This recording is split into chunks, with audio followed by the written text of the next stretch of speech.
Ada satu bacaan yang kalau Anda baca itu akan dikabulkan semua yang diminta. Kalau Anda membutuhkan. Wa yuqalu laha alhamdu. Disebut juga surah Alhamdu. Alhamdu, karena di dalamnya ada kalimat alhamdulillahi rabbil alamin. Wa yuqalu laha as-salah. Disebut juga dengan surah as-salah. Masya Allah, saking pentingnya Al-Fatihah disebut salat. Karena salat tanpa Al-Fatihah itu bisa batal salatnya atau tidak punya nilai. Ya. Liqaulihi sallallahu alaihi wasallam an rabbihi, berdasarkan hadis qudsi yang disampaikan Nabi sallallahu alaihi wasallam di Sahih Muslim. Maaf, di Sahih Muslim ya, ditemukan di Muslim juga di Al-Bukhari. Ya, ditemukan di Muslim juga di Al-Bukhari, juga di hadis-hadis riwayat yang lain. Qasamtu shalah baini wa baina 'abdi, dari Anas bin Malik radhiyallahu taala anhu qala Rasulullah sallallahu alaihi wasallam qala Allah azza wa jalla. Apa yang Allah firmankan di hadis qudsi? Qasamtu shalah baini wa baina 'abdi.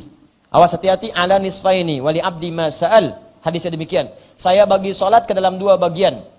Ke dalam dua bagian.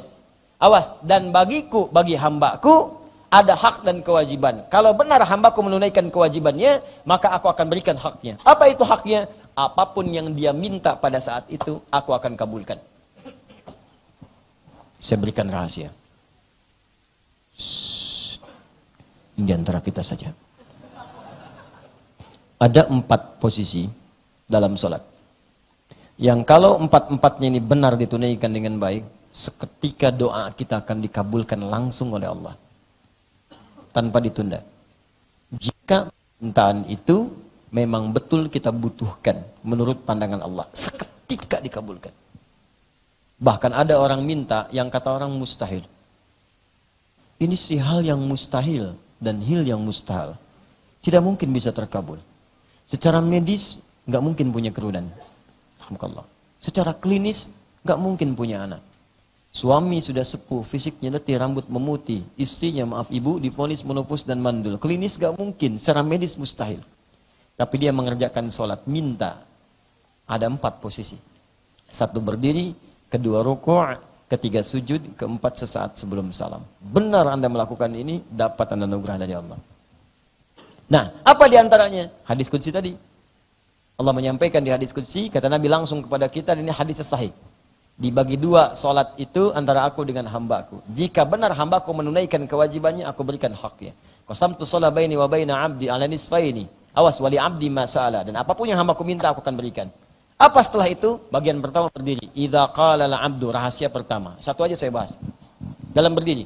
Idza qala al-'abdu, jika hambaku berdiri membaca alhamdulillahi rabbil alamin.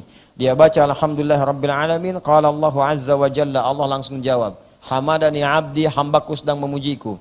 Wa idza qala al-'abdu ar-rahmanir rahim, jika hambaku berkata ar-rahmanir rahim, qala Allah azza wa jalla athna alayya abdi, maka Allah langsung menjawab hambaku sedang menyanjungku. Wa idza qala al-'abdu maliki yaumiddin, jika hambaku membaca maliki yaumiddin, qala Allah azza wa jalla majjadani abdi, hambaku sedang mengagungkanku. Wa idza qala al-'abdu, ini rahasianya, jika hambaku sampai kepada bacaan iyyaka na'budu wa iyyaka nasta'in, ya Allah sekarang kami ibadah, sekarang kami sholat hanya kepadamu saja. Wa iyyaka nasta'in, dan sekarang ya Allah kami banyak kebutuhan. Kami punya masalah ya Allah. Masalah rezeki ya Allah, saya punya utang, saya punya tunggakan, saya terjebak riba ya Allah, saya terjebak rentenir ya Allah, di rumah tangga saya ada masalah ya Allah. Dengan suami ya Allah, istri saya ya Allah, anak-anak saya ya Allah, wa iyyaka nasta'in, dan saya mohon hanya kepadamu saja ya Allah solusinya. Saya minta ya Allah, turunkan solusi. Kabulkan doa saya ya Allah. Saya mohon ya Rabb, saya minta ya Allah. Apa jawaban Allah di hadis qudsi? Beda dengan yang tadi. Perhatikan jawabannya. Hadza baini wa baina abdi, inilah perjanjian antara aku dengan hambaku.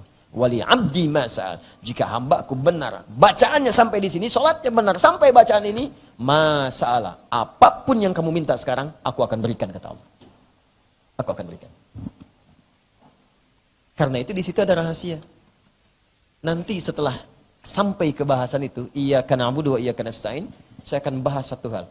Ada satu bacaan yang kalau Anda baca itu akan dikabulkan semua yang diminta. Kalau Anda membutuhkan. Nah, apa bacaannya? Nanti, kan kita baru mulai pembuka Al-Fatihah. Bismillah aja belum. Sabar ya. Saya belum tahu kapan pertemuan keberapa, mungkin akhir tahun deh. Nah, tapi ada, itu poinnya ada. Pertanyaannya dalam salat minta enggak? Anda minta enggak? Nabi Zakaria ada keperluan, minta dalam sholatnya, berdirinya. Makanya sholat itu disebut doa. As-sholatu hiya doa. Sholat itu doa, buat minta. Dari dulu orang sholat. Nabi Musa sholat, Quran surah 20 ayat ke-14. Nabi Isa sholat, Quran surah 19 ayat 31 sampai 33. Nabi Zakaria sholat, Quran surah ketiga ayat 38 sampai 39. Nabi siapa lagi misalnya? Ismail salam sholat, Quran surah 19 sampai dengan ayat ke-55-nya. Sholat, semua sholat. Sholat. Kita sempurna. Kenapa? Dalam sholat ada permintaan. Makanya Nabi Zakaria divonis gak mungkin punya keturunan nih. Istri kondisi begini, mustahil punya keturunan. Sholat, minta dalam sholat, dalam berdirinya. Begitu saat berdiri, minta. Ya, qala rabbi habli min ladunka dzurriyyatan thayyibah. Ya Allah, mereka mengatakan aku gak mungkin punya keturunan. Istriku divonis menopause dan mandul, mustahil punya keturunan. Saya minta darimu saja ya Allah, yang tidak punya batas dalam pemberian. Innaka sami'ud du'a, engkau pasti mendengar doa hamba. Ada yang maha mendengar tidak mengabulkan. Kepada siapa lagi hamba mesti minta ya Rabb? Apa yang terjadi setelah itu? Turun jawaban. Langsung baru berdoa, turun jawaban. Sholat belum selesai. Baca Ali Imran ayat 38 sampai 39. Ayat 39-nya, fanadathul malaikah. Langsung turun malaikat menyeru. Yang paling penting untuk kita adalah kalimat setelahnya. Wa huwa qaimun yusalli fil mihrab. Sedangkan beliau masih berdiri dalam sholatnya. Berdiri dalam sholat. Sholatnya belum selesai. Masih berdiri. Baca bacaan dikabulkan. Annallaha yubashshiruka biyahya. Allah kasih kabar gembira. Kamu akan punya anak. Bahkan namanya langsung dari Allah Yahya. Dari kata al-hayyu artinya hidup. Yang mustahil menurut manusia. Lahir dari rahim seorang perempuan yang monofos dan mandul. Bayi yang hidup, kata Allah, bagiku nggak ada yang mustahil. Saya berikan jadi hidup. Kapan terjadi? Berdiri dalam sholat. Makanya saat kita berdiri, muncul hadis qudsi tadi. Minta. Iyyaka na'budu wa iyyaka nasta'in. Kapan dibacanya? Saat berdiri. Nggak ada orang ruku baca iyyaka na'budu wa iyyaka nasta'in. Allahu Akbar. Iyyaka na'budu wa iyyaka nasta'in. Bacaan ruku sendiri. I'tidal sendiri, sujud beda. Di antara dua sujud lain. Tapi berdiri spesial. Iyyaka na'budu wa iyyaka nasta'in. Kata Allah, hadza baini wa baina 'abdi wa li 'abdi ma sa'al. Ini perjanjian antara aku dengan hambaku. Kalau hambaku benar salatnya sampai bacaan ini, aku berikan apapun yang dia minta. Lalu dia membaca satu bacaan. Begitu dibaca, diberikan semua yang dibutuhkan. Apa bacaannya? Nanti. Nanti saat kita masuk pada pembahasannya, kita akan bahas itu. Kita akan bahas itu. Ya, jelas ya? Jelas sampai sini? Nah, jadi itulah rahasianya. Al-Fatihah juga disebut dengan as-salah. Jadi kita itu diminta salat, saking pentingnya Al-Fatihah, bukan karena dibacanya saja. Karena bacaan Al-Fatihah itu kalau benar, bukan cuma rukunnya benar, tapi berpotensi mengabulkan semua doa yang kita panjatkan sepanjang itu dibutuhkan. Makanya ditekankan baca Al-Fatihah, supaya doanya terjawab apa yang kita mintakan. Walaupun itu mustahil menurut pandangan manusia. Tapi jangan minta yang bermaksiat, gak akan kejadian. Memang mustahil, tapi mungkin bisa. Saya sholat akan baca. Ya Allah, dia memang sudah bertunangan, janur kuning tapi belum terpasang. Kalau bisa gagalkan, ya Allah pertunangannya. Nggak bisa. Enak aja. Nggak bisa. Nggak ada yang seperti itu ya. Bahasnya, Al-Fatihah bisa mengabulkan semua doa. Mudah-mudahan proyek dia gagal besok saya sholat. Mustahil. Itu tandanya hati Anda bermasalah.